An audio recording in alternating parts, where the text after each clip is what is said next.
Existe um lugar no mundo onde lágrimas de 2000 anos ainda molham pedras milenares, onde sussurros de milhões de almas se misturam com o eco de orações que jamais foram respondidas. O que você está prestes a descobrir sobre o Muro das Lamentações pode abalar suas crenças. Segredos enterrados por séculos, episódios que governos tentaram esconder e um mistério que até hoje nenhum cientista conseguiu explicar. Prepare-se para uma jornada ao coração mais perigoso e sagrado de Jerusalém.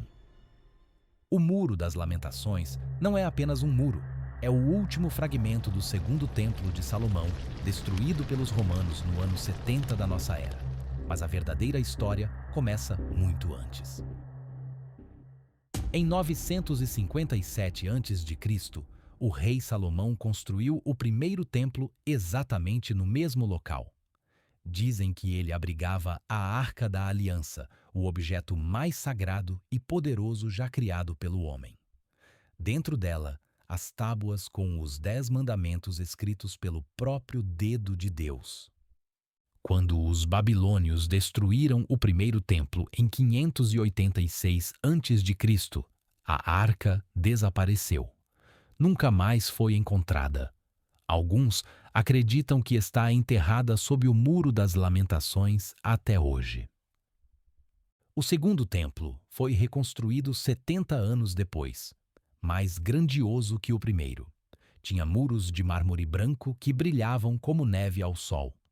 Ouro puro cobria suas paredes internas. Era uma das maravilhas do mundo antigo. Cada bloco de calcário que existe hoje foi talhado há mais de 2000 anos. Algumas pedras pesam mais de 500 toneladas. Como conseguiram mover blocos tão gigantescos sem tecnologia moderna? Até hoje é um mistério. Quando penso na magnitude dessa construção, me pergunto: que tipo de fé move montanhas? Literalmente. Historiadores relatam que durante a destruição romana, o barulho do colapso foi tão alto que pôde ser ouvido a quilômetros de distância. O fogo queimou por dias. Mais de 1 milhão de judeus foram mortos ou escravizados.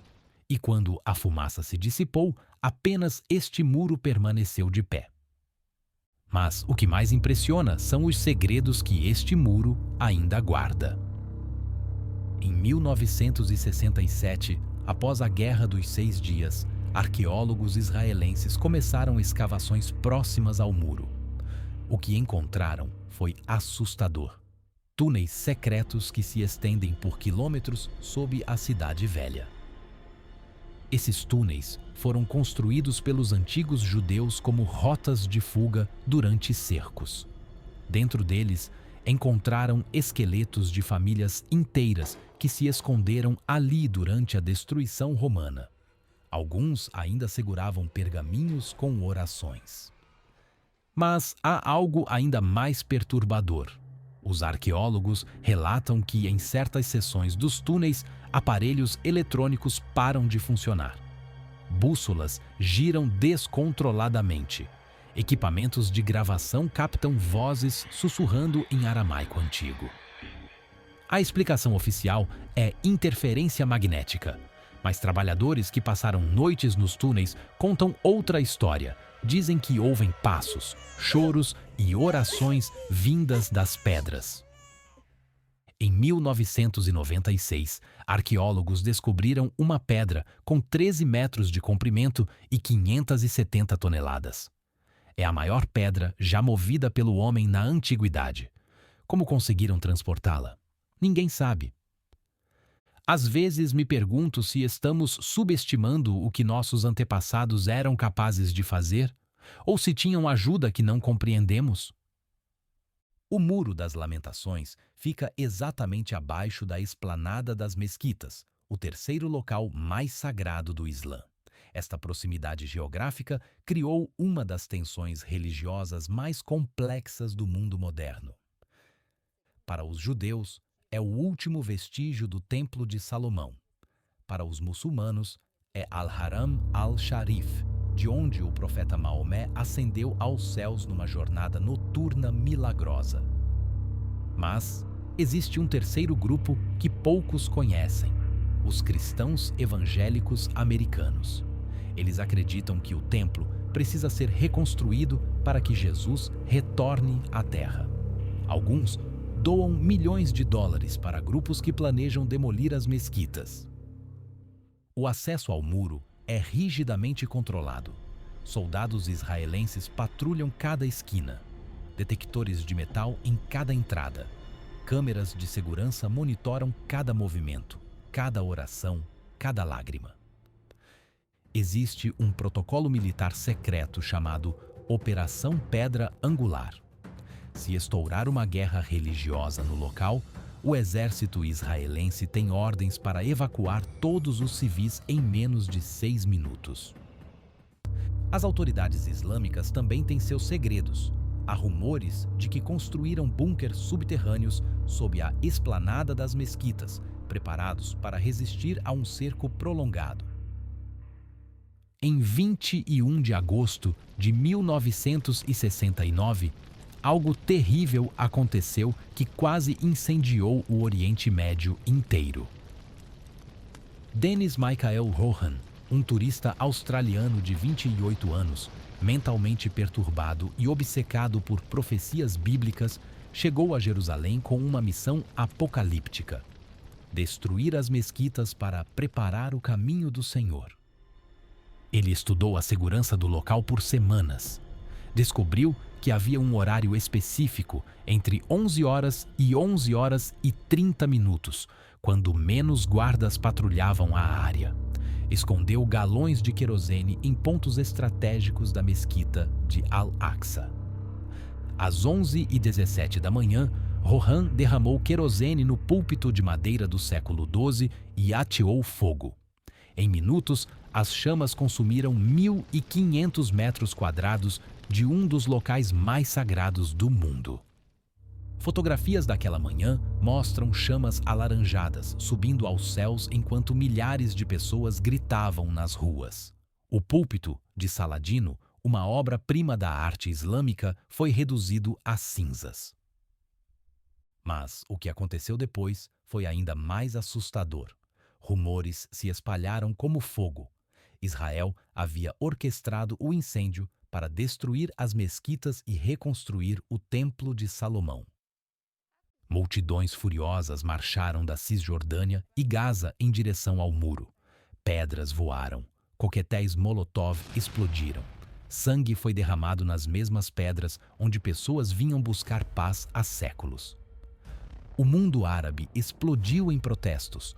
Houve manifestações violentas no Cairo, Damasco, Bagdá. Governos árabes ameaçaram declarar guerra santa contra Israel. Quando estudei essa história, entendi algo profundo. Um único homem, com um galão de querosene, quase provocou a Terceira Guerra Mundial. É assim que o sagrado e o profano se misturam de forma perigosa. Se você chegou até aqui e está sentindo a mesma tensão que essas pedras antigas carregam, comente: pedra viva. Quero saber quantos de vocês acreditam que esses lugares guardam mais do que apenas história. Mas existe uma história ainda mais arrepiante que aconteceu em 11 de abril de 1982. Alan Harry Goodman, um soldado israelense-americano de 37 anos, havia perdido o emprego, estava divorciado e enfrentava problemas mentais. Ele se convenceu de que Deus havia escolhido ele para liberar o monte do templo. Goodman roubou um fuzil em 16 da base militar onde servia. Vestiu seu uniforme de reservista e se dirigiu à esplanada das mesquitas durante a oração do meio-dia, quando centenas de muçulmanos se prostravam em direção a Meca. Testemunhas relatam que ele gritou "Alá é grande", em hebraico, zombando da oração islâmica, e começou a atirar indiscriminadamente. Pessoas em oração, em um momento de conexão com o divino, foram interrompidas por balas e gritos. Hassan Shafiq, um professor de 34 anos, morreu na hora. Salah Ahmad, um comerciante de 28 anos, morreu 3 dias depois no hospital. Dezenas ficaram feridas, algumas gravemente. Goodman gritou que estava liberando o local sagrado e que o terceiro templo seria reconstruído sobre o sangue dos infiéis. Ele foi dominado por fiéis muçulmanos que quase o lincharam. O que ele realmente fez foi profanar tanto a fé judaica quanto a muçulmana. Depois do atentado, a tensão ficou tão intensa que soldados israelenses e policiais palestinos quase entraram em guerra aberta. Por 48 horas, o Muro das Lamentações foi fechado pela primeira vez desde 1967. Naquele silêncio forçado, sem orações ecoando pelas pedras antigas, o muro pareceu morto. Mas há uma história que as autoridades israelenses não gostam que seja contada. Em 1984, a polícia israelense descobriu um grupo secreto chamado Gush Emunim Underground. Eram judeus extremistas que planejavam explodir a cúpula da rocha para reconstruir o templo. Eles haviam roubado explosivos militares, estudado plantas arquitetônicas das mesquitas e até escolhido a data do atentado, durante o Ramadã, quando milhares de muçulmanos estariam orando. O plano era diabólico: explodir a cúpula da rocha durante a oração da madrugada, quando o local estaria lotado. Centenas morreriam. O mundo islâmico declararia guerra santa contra Israel. Mas havia um segundo objetivo. No caos da guerra, eles reconstruiriam o Templo de Salomão. Já tinham os materiais prontos, arquitetos contratados, até rabinos preparados para retomar os rituais antigos. A conspiração foi descoberta por acaso. Um dos membros deixou cair uma mochila com explosivos numa parada de ônibus. A polícia rastreou os explosivos até a célula extremista. Durante os interrogatórios, surgiram alegações sobre possíveis conexões do grupo com pessoas influentes, incluindo alguns milionários americanos e políticos israelenses, embora muitos desses nomes nunca tenham sido confirmados publicamente. Por outro lado, é importante lembrar que o conflito também teve episódios em que palestinos e grupos muçulmanos foram os agressores. Durante a Segunda Intifada, por exemplo, vários ataques suicidas e lançamentos de foguetes contra civis israelenses causaram mortes e feridos, aumentando o medo e a tensão entre os dois povos. Esses eventos mostram como a violência parte de ambos os lados, tornando a situação ainda mais complexa e difícil de resolver. Apesar de toda a violência e tensão, algo mágico acontece naquele muro todos os dias. Pessoas de todo o mundo colocam pequenos papéis entre as frestas das pedras antigas. Pedidos, orações, confissões, sonhos, tudo escrito em 127 idiomas diferentes, segundo um estudo da Universidade Hebraica. Existe uma crença milenar de que orações feitas no Muro das Lamentações chegam diretamente a Deus. Os judeus acreditam que a presença divina nunca deixou este lugar, mesmo após a destruição do templo. Há um ritual fascinante. 2 vezes por ano, no Rosh Hashanah e no Yom Kippur, todos esses papéis são coletados por rabinos e enterrados no Monte das Oliveiras, pois contêm o nome sagrado de Deus. O processo é filmado e documentado. Em 2019, foram coletados mais de 2 milhões de papéis. Alguns datam de décadas atrás, preservados nas frestas das pedras. Relatos extraordinários são documentados anualmente. Uma mulher brasileira chamada Maria Santos viajou 20 horas para deixar um pedido pela cura de seu filho com leucemia. Ela chorou tanto que suas lágrimas molharam as pedras. 4 meses depois, o menino entrou em remissão completa. Um empresário japonês deixou um pedido para encontrar sua filha desaparecida há 10 anos. 3 semanas depois, ela apareceu na embaixada japonesa em Tel Aviv, sem memória de onde havia estado. Há quem diga que o muro chora em certas épocas do ano. Não lágrimas literais, mas uma umidade que escorre pelas pedras, especialmente no 9 de Ave, data que marca a destruição do templo. Cientistas da Universidade de Jerusalém estudaram o fenômeno por 5 anos. Descobriram que a umidade não tem explicação meteorológica. Aparece mesmo em dias secos e desaparece misteriosamente. Existem também relatos de pessoas que ouviram sussurros vindos das pedras. Em 2018, uma equipe de paranormais alemães gravou sons inexplicáveis no muro durante a madrugada. As gravações mostram vozes sussurrando em aramaico antigo, a língua que Jesus falava. Especialistas confirmaram que as vozes recitam trechos dos Salmos de Davi. Coincidência? Milagre? Fé? Eu não sei, mas há algo naquele lugar que desafia qualquer explicação racional que eu conheça.